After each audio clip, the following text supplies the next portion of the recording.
काजल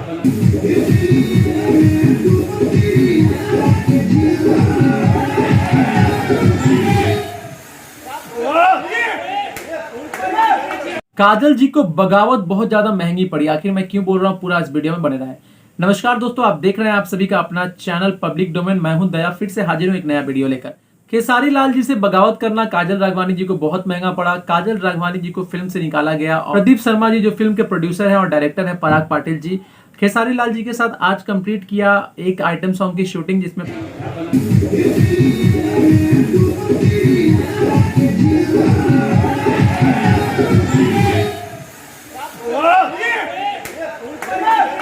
पल्लवी सिंह नाम की एक एक्ट्रेस को लिया गया है फिल्म की शूटिंग करने के लिए, आइटम सॉन्ग की शूटिंग करने के लिए। और काजल राघवानी जी को नहीं बुलाया गया है, काजल राघवानी जी को आउट कर दिया गया है। तो खेसारी जी के जो फैंस है कितने खुश है आप लोग कमेंट सेक्शन में जरूर बताएं और इस चैनल को सब्सक्राइब कर दें और कमेंट जरूर कीजिएगा। मिलते हैं एक नए वीडियो, तब तक के लिए जय हिंद, वंदे मातरम।